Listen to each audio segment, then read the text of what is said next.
Собака Алсана жила в Массачусетсе, во дворе у одного из местных заводчиков. Каждый год Алсана исправно рожала щенков, но как только возраст не позволил ей в очередной раз обзавестись потомством, она стала заводчику ненужной, он отвез ее за черту города и оставил там одну. Нашли собаку сотрудники службы, специализирующиеся на контроле за бездомными животными.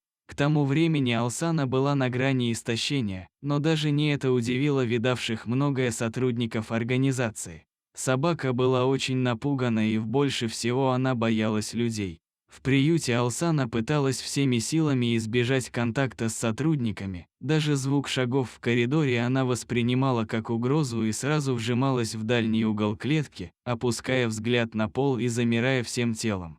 Казалось, в этот момент собака даже не дышит.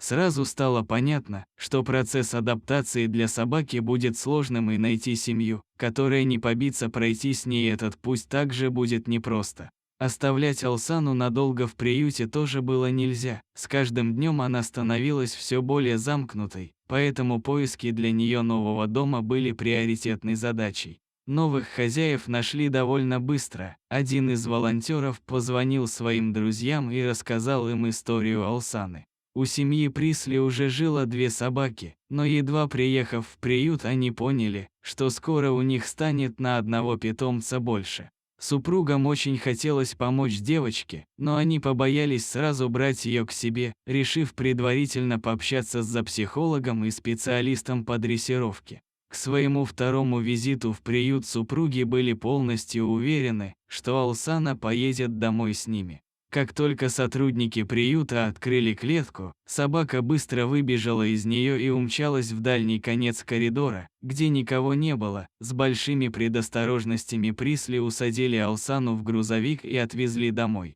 Первое время собака жила в отдельной комнате, ведь она все еще нуждалась в лечении. Завоевать доверие животного оказалось куда более сложной задачей, чем следование предписаниям ветеринаров относительно лечения. Супруги пытались давать собаке еду с рук, показывали ей поводок, чтобы она привыкала, но результаты были минимальны. Когда Присли исчерпали идеи того, как расположить к себе Алсану, произошло чудо. Карантин закончился и для животного пришло время знакомиться с другими питомцами.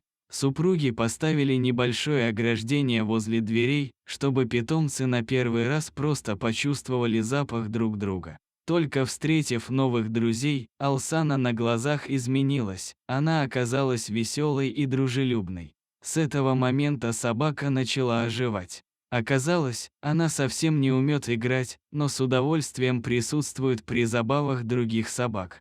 Присли оформили все документы, и Алсана официально новым членом их семьи. Девочка уже несколько лет живет совершенно новой жизнью, в которой есть любовь, забота и дружба. За это время она кардинально преобразилась и теперь доверяет не только своим хозяевам, но и охотно контактирует с другими людьми.